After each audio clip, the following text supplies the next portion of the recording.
बोले गोविंद भगवान की जय। आज कथा का तृतीय दिवस है। कथा में हम प्रवेश कर रहे हैं। पूर्व में आपने श्रवण किया, महाराज परीक्षित को श्राप लग गया, 7 दिवस का श्राप है। सुखदेव जी महाराज आए और परीक्षित को दीक्षित किया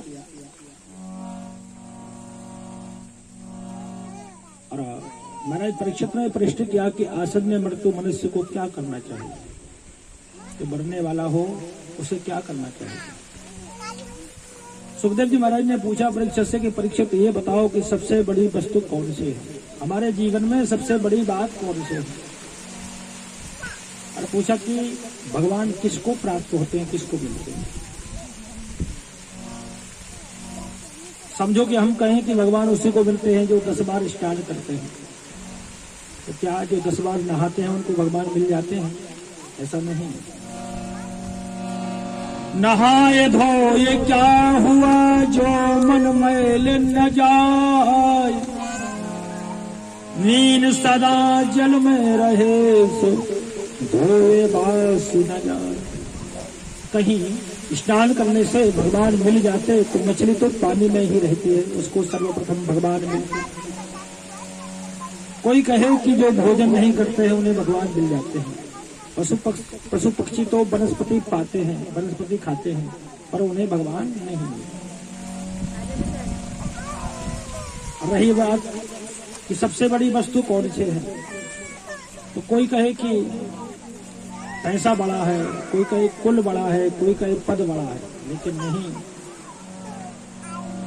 कहीं हम बीमार हो जाएं, अंतिम श्वास चल रही हो और घर वाले डॉक्टर से कहें कि हम 5 लाख रुपए देंगे, आध घंटे के लिए जीवित हो जाए, तो संभव नहीं हो। सबसे बड़ी हमारी श्वास होती है और श्वास जब तक रहे तब तक हम हरि नाम संकीर्तन करते रहे। बोलो वृंदावन बिहारी लाल की। परीक्षित 7 दिन का वक्त है और 7 दिन तक तुम भगवान नाम स्मरण करोगे तो तुम्हारी मुक्ति हो जाएगी, अधोगति नहीं होगी। बोले जी गुरु जी। सुखदेव जी ने कहा यतो लोकहितं वेतत् बर्याने सिते प्रश्न कृतलोकहितं नृप आत्मवित् सम्मतः पुंसां श्रोतव्यादिषु यः परः, श्रोतव्यादिषु यः परः। परीक्षित ने बहुत अच्छा प्रश्न किया कि मरने वाले व्यक्ति के लिए क्या करना चाहिए। तो सुखदेव जी महाराज ने कहा बहुत अच्छा प्रश्न है आपका, आपने संसार के लिए प्रश्न किया है, उत्तम प्रश्न।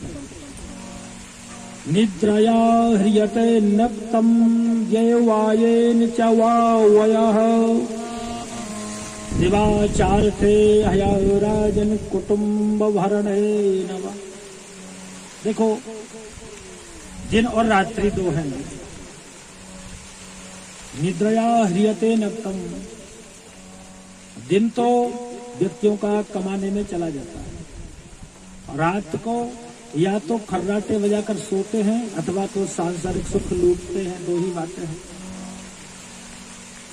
पर बस ऐसा करते करते हमारी उम्र पूरी निकल जाती है और संसार से चले जाते हैं। और संसार से जब गए तो पछताना ही पछताना हाथ रहता है। फिर माँ के गर्भ में आते हैं, फिर रोते हैं, चीखते हैं, चिल्लाते हैं, हे परमात्मा हमने कुछ नहीं कर पाया और हमारी उम्र जो आपने हमें प्रदान की थी, मनुष्य तत्व प्रदान किया था, यूं ही हमने गंवा दिया, यूं ही हमने खो दिया। रोते हैं, चीखते हैं, चिल्लाते हैं। श्रोतव्यः कीर्तितव्यश्च स्मरेतव्यश्च स्मरेतव्यश्चेतय भयं श्रोतव्यः कीर्तितव्यश्च स्मरेतव्यश्चेच्छत भयम्। यदि अभय पद को प्राप्त करना है तो भगवान से संबंध जोड़ना पड़ेगा। घर में अनायास ऐसे कई काम हैं, यानी कहने का तात्पर्य 5 पाप। कितने पाप? 5 पाप माता बहनें रोज करते हैं। हर दिन आप लोग कितने पाप करते हैं? कितने पाप करते हैं? 5 पाप। 5 पाप कैसे होते हैं बताओ मैं आपको। झाड़ू लगाते वक्त चींटी आदि मर जाती है, चींटी की हिंसा हो जाती है।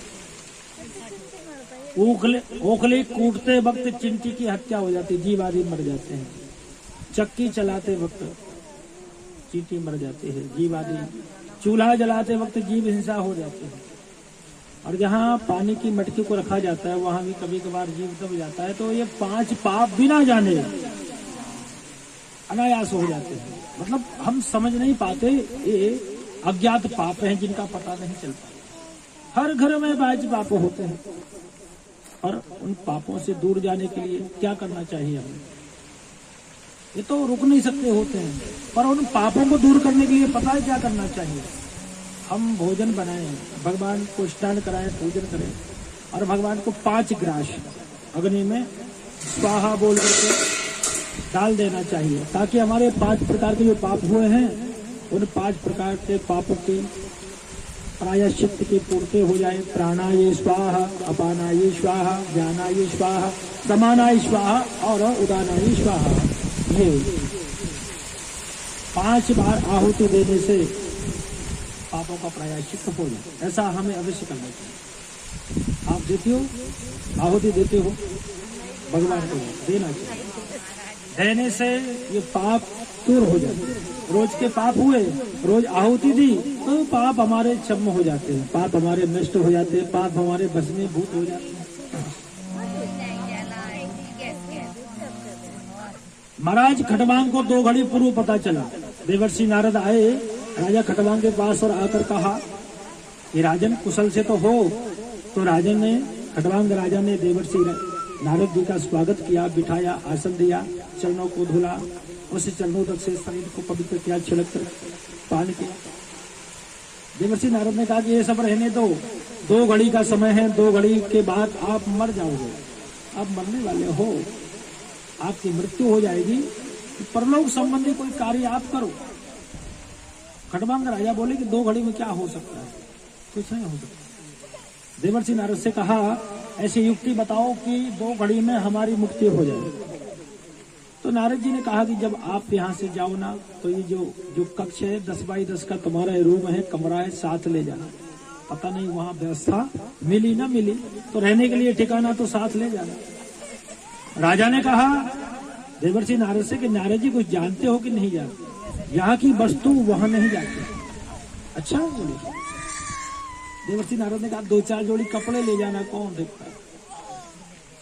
राजा ने कहा कुछ नहीं जाता यहाँ का, कोई वस्तु, यहाँ की वस्तु विशेष हम ले जा नहीं सकते। देवर्षि नारद ने कहा कि एक जरा सी सुई कौन देखेगा, ले जाना। राजा झुल्ला कर पड़ा देवर्षि नारद के ऊपर, बोले कोई जानता आनता है कि नहीं, ऐसे ही बाबा बन गया? मैंने कहा यहाँ की कोई वस्तु नहीं जाती। नारद जी बोले कि जब इतना जानता है तो छोड़ दे इस घर को, इतना तू जानकार है, जानता है तो घर को छोड़ दे, भगवान का संकीर्तन करते तेरा उद्धार हो जाएगा। और 2 घड़ी तक हरिनाम संकीर्तन किया, राजा खटवांग का उद्धार हो गया। वृंदावन बिहारी लाल। महाराज परीक्षित को 7 दिन का श्राप लगाया, पर राजा खटवांग को 2 घड़ी में ही अभय पद की प्राप्ति हुई, मोक्ष प्राप्त हुई। मृत्यु के समय कभी घबराना नहीं चाहिए, क्योंकि जो आया है वो जाएगा। आए हैं सो जाएंगे, राजा रंग को फकीर। और मरने की बात रही, कोई आज गया, कोई कल गया, कोई परसों जाने वाला है। संसार है तो नहीं डरना नहीं चाहिए। बस इतनी बात है कि मृत्यु जब समीप आए तब वैराग रूपी शस्त्र से सारे बंधन काट दो।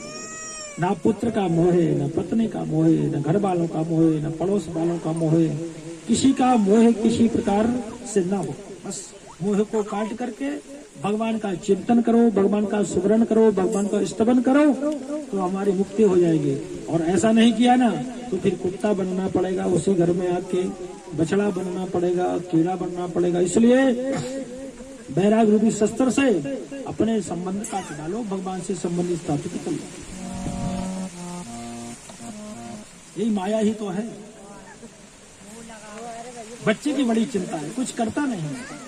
अरे बच्चे को अपनी चिंता होना चाहिए, आपने उसको पाल पोस कर बड़ा कर दिया, वो अपना काम करे। बच्चा लाइन पर नहीं चलता, बात नहीं मानता, पिताजी को बड़ी चिंता रहती है। यही तो माया, यही तो ममता है। एक